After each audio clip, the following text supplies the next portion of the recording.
The air in the courtroom crackles with tension, thick enough to cut with a knife. Every whispered word is a potential weapon. Every displayed text message a fragment of a deeply disturbing puzzle. As Sean Diddy Combs, the man who for decades defined hip-hop extravagance and entrepreneurial might, faces a trial that could dismantle his carefully constructed empire, the testimony unfolding is a raw, unflinching look into a world of alleged absolute power, suffocating control, and unspeakable acts. But in this high-stakes arena where reputations are shredded and futures hang in the balance, who is telling the whole unvarnished truth? The world watches, trying to piece together the jagged shards of a shattered illusion. The defense, sharp and relentless, immediately zeroed in on Cassie Ventura's harrowing 2018 grape allegation, aggressively probing for any crack in her story. They highlighted a critical inconsistency. Her initial statements to federal agents placed the alleged assault in September after Diddy's return from the Burning Man festival. Yet on the stand, after reviewing evidence, Cassie testified it occurred in August, following what she termed a closure dinner. This shift in dates became immediate ammunition for Diddy's legal team. But the timeline wasn't the only thing under attack. The defense then unfurled a series of text messages that seemed to fly in the face of such a traumatic event. Just days after the alleged August assault, Cassie sent Diddy a heart emoji. Subsequent exchanges revealed not discussions of trauma, but rather conversations about Diddy's intimate performance issues and, shockingly, Cassie expressing a desire for a deeper commitment, at one point texting, "I just prefer not being one of your girlfriends anymore." Then came a revelation that reportedly sent ripples of disbelief through the courtroom. In September 2018, while she was already dating Alex Fine, the man who is now her husband, Cassie admitted to having consensual sex with Diddy. Reports claim Fine even FaceTimed Cassie while she was with Diddy during or after this encounter. When pressed, Cassie clarified on the stand regarding this consensual act, "That wasn't the evening I was R-worded," a distinction that, while attempting to clarify her timeline, only added another perplexing layer to her narrative of sustained abuse. The defense aimed to paint a picture of continued, seemingly willing engagement. But the questions about her behavior didn't stop there. The defense continued to drive home their point with even more explicit text exchanges, particularly concerning their notorious Freakoffs. They sought to portray Cassie not merely as a participant, but at times as an enthusiastic planner of these encounters. A 2010 text was presented where Cassie allegedly suggested bringing another woman into their activities, an idea the defense pounced on. However, the prosecution pushed back, suggesting these texts were cherry-picked from a deluge of communication, often taken out of context from a relationship defined by coercion. The defense then delivered what they clearly hoped would be a mic drop moment, a text message where Cassie allegedly wrote to Diddy, "I don't want it to be the last time. I want to freak off for the first time, for the rest of our lives." When confronted with this on redirect by the prosecution, Cassie's alleged explanation was, "Yes, I'm horny, just got over a UTI." Such a statement, in the face of grave allegations, undoubtedly left many in the courtroom struggling to reconcile the conflicting images of Cassie. In her defense, Cassie testified that she often didn't feel safe saying no to Diddy, citing a pervasive fear of his violent outbursts and the potential repercussions for her safety, her career, and what little love she hoped to preserve. She insisted she had told him more than once that she no longer wanted to participate in these acts. The prosecution, during their redirect, desperately tried to reframe these damaging texts within the suffocating confines of an abusive and coercive dynamic, asking, "When Sean wrote 'seduce me all day,' what did you do? Write about FOs, freakoffs. Were you able to cancel work obligations for freakoffs?" he asked, "if I was told to." The battle lines were drawn. Was this agency, or was it the chilling result of systematic coercion? Beyond their volatile, intimate exchanges, the specter of secretly recorded tapes and a multi-million-dollar payout to a male escort cast an even darker shadow over the proceedings. The courtroom heard about Jonathan O.D., a male escort allegedly deeply enmeshed in their world of freakoffs. Cassie testified that she believed O.D. had secretly recorded one of their encounters in 2014, an act that made her deeply uncomfortable. She told Diddy, who reportedly responded with a chillingly simple, "He'd take care of it." And take care of it, Diddy allegedly did, by spending a significant sum of money to ensure the video did not see the light of day. Reports have previously suggested this involved a staggering $5 million non-disclosure agreement, a claim somewhat substantiated when O.D.'s wife later, according to sources, spoke of a sudden financial windfall that allowed him to purchase multiple luxury properties entirely in cash. The defense attempted to spin this as Diddy acting to protect Cassie from potential blackmail, but the prosecution offered a starkly different interpretation. Diddy was protecting his own reputation and, more importantly, maintaining absolute control over all compromising material. This narrative was dramatically bolstered by Cassie's testimony on redirect, where she recounted a terrifying incident on a flight back from Cannes. Diddy, she claimed, played a SX tape of her with an escort and threatened to release it if she didn't immediately comply with his demand for another freak-off. Further complicating matters was the mention of the Cowboys for Angels escort service and the couple's alleged concern that an escort they had frequently used might appear on a Showtime television show, potentially exposing their clandestine activities to the world. The question loomed: was Diddy a protector or a puppet master meticulously preserving his power? The recurring theme of threats and intimidation wasn't limited to shadowy third parties or coercive demands for asexual acts. The defense played a truly shocking audio recording featuring Cassie Ventura herself, unleashing a torrent of violent and disturbing words. This stemmed from the 2014 incident in Atlantic City, where a man named Sujit allegedly approached Cassie, claiming to possess one of her explicit freak-off videos. The jury then heard Cassie's own voice, captured on a recording she herself made, confronting Sujit with chilling intensity. "If you don't show me, I will kill you. Cut you up. I'm going to you up. It's not going to be blood on my hand. Someone else is going to do it." The raw fury in her voice was undeniable. Cassie's explanation for this outburst was that she was acting under Diddy's direct orders to retrieve the video at all costs and that she genuinely didn't trust Sujit. The prosecution attempted to mitigate the damage, with Cassie confirming that Diddy had indeed expressed concern about these videos being released. However, this audio provided the defense with potent ammunition, allowing them to portray Cassie as someone capable of extreme aggression and violent threats, potentially undermining her carefully constructed image as a purely passive victim. Was this the desperate act of a woman pushed to the edge by her abuser, or did it reveal a more volatile and complicit side to Cassie Ventura?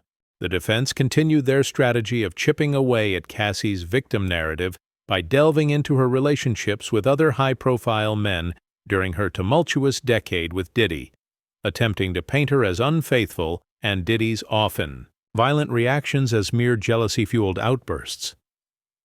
The court heard about an alleged 2013 incident involving singer Chris Brown.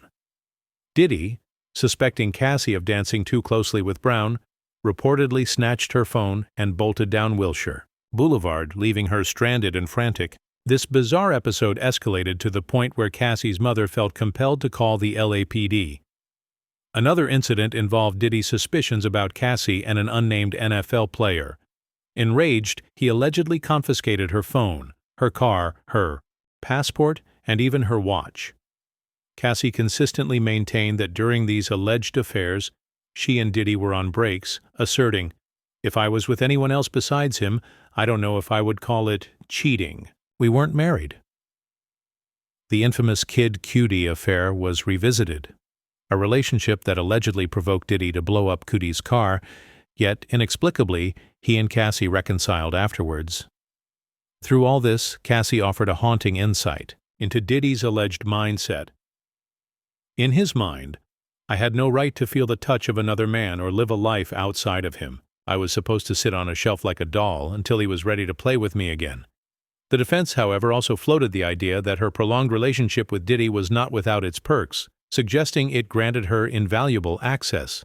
to music producers and high-profile collaborations with artists like Nicki Minaj, Lil Wayne, Rick Ross, and Pusha T, subtly implying a transactional element to their twisted bond. The already volatile dynamics of their relationship were further complicated by pervasive, heavy substance use and conflicting accounts of Diddy's alleged attempts at recovery, leading to more perplexing and often contradictory admissions from Cassie. She confirmed on the stand that both she and Diddy were heavily addicted to opiates, and that Diddy also frequently used ecstasy, MDMA, and cocaine. She testified that she currently takes Suboxone, or a similar medication, to treat opioid addiction.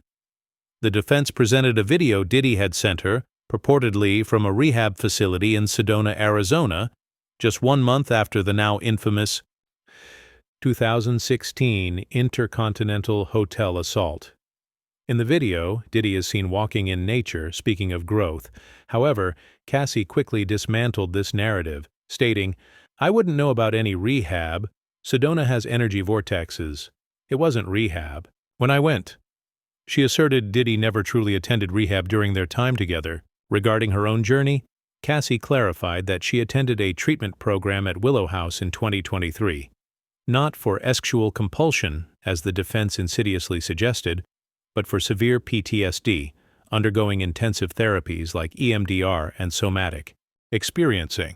Even after their final breakup, the emotional entanglement lingered. Cassie described her hurt when Diddy publicly called his late ex, Kim Porter, his soulmate at her memorial service in 2018, texting him, "What was 11 years all about? That hurt my feelings." Perhaps the most startling admission came when Cassie, reflecting on her tumultuous past with Diddy, stated on the stand, "I have love for the past and what it was. I don't hate him." For many observers, and likely for some jurors, such a statement might sound jarringly incongruent with claims of profound long-term abuse. Adding another layer to the complex financial picture, it was revealed that Cassie reportedly received a $20 million settlement from Diddy and had recently made a $10 million demand, or possibly reached a settlement with the Intercontinental Hotel Group. While Cassie Ventura's testimony painted a complex, often bewildering, and sometimes contradictory picture of her life with Diddy, the prosecution began to bring forward other witnesses, aiming to corroborate the allegations of violence, control, and a deeply disturbing pattern of behavior. The first of these was a federal agent who participated in the search of Diddy's temporary sanctuary. HSI Special Agent Yin Benda took the stand, her testimony brief but impactful. She described searching Diddy's room, 2115 at the opulent Parks Hyatt Hotel at the time he was taken into custody. The discoveries made in that room were unsettling, to say the least. In the closet, agents found plastic bags filled with Johnson & Johnson baby oil and multiple bottles of Astroglide. Several more bottles of baby oil were found in the bathroom, tucked away in what was described as either a Louis Vuitton bag or a medicine bottle. Agents found bags of a conspicuous pink powder. This powder, when tested, was found to be ketamine, and MDMA, substances often associated with parties, but also with impaired judgment and, in darker contexts, control. As if to underscore the unusual nature of the find, a black mini backpack in the room contained $9,000 in cash. The defense, quick on their feet, attempted to normalize at least one aspect of the discovery, getting Agent Benda to confirm she had seen bags and clothing, indicating that a woman had also been staying in the room with Diddy. But the presence of a woman, consensual or otherwise, hardly explains the alleged cache of party drugs, some reportedly found under an alias previously linked to Diddy during other troubling allegations. The physical evidence discovered in the hotel room hinted at a troubling and potentially reckless lifestyle, but the witness who followed Agent Benda was poised to deliver a far more personal and damning account. Don Richard, a singer and former member of Diddy's group Danity Kane and later Diddy Dirty Money, who worked closely with him from 2004 to 2011, stepped onto the stand. Her testimony painted a horrifying picture of an alleged act of brutal violence she personally witnessed.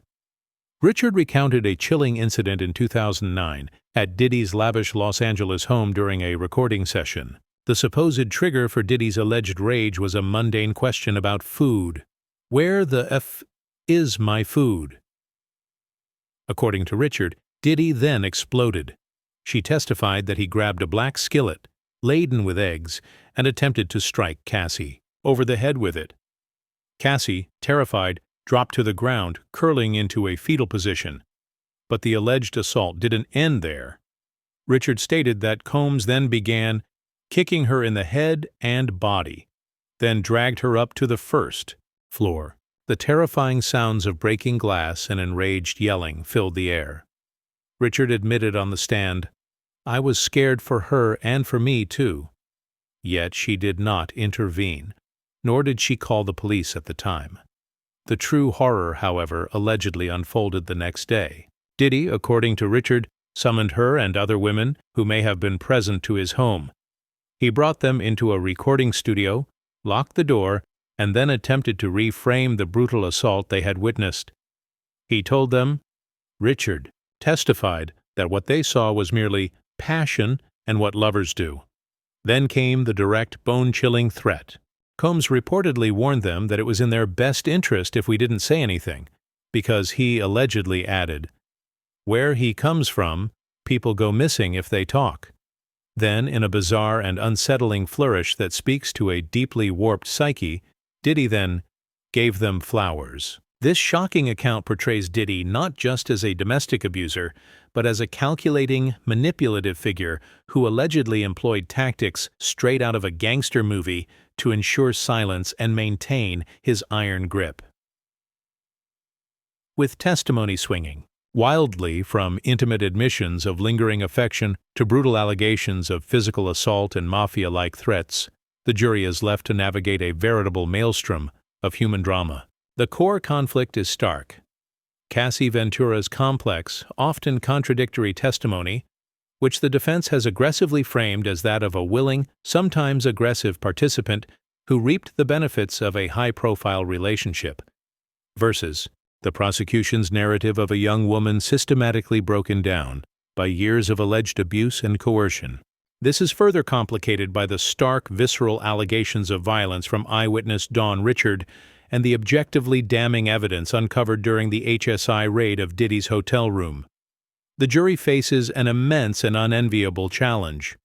They must sift through a mountain of claims and counterclaims involving love, deep-seated coercion, crippling addiction, shocking violence, and insidious manipulation. Can they reconcile Cassie's admissions of continued contact, seemingly consensual acts, and even lingering affection with her detailed claims of profound trauma and unrelenting abuse?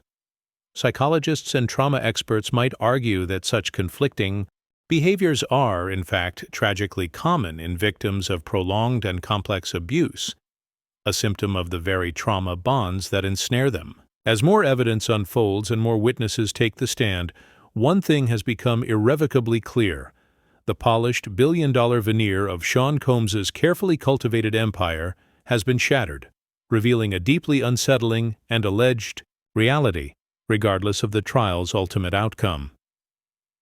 The question hanging heavy in the rarefied air of the courtroom is not just about legal guilt or innocence, but about the very nature of truth when memory, trauma, and immense unchecked power collide in such a devastating fashion. The world watches, waiting for a verdict that will echo far beyond the courtroom walls.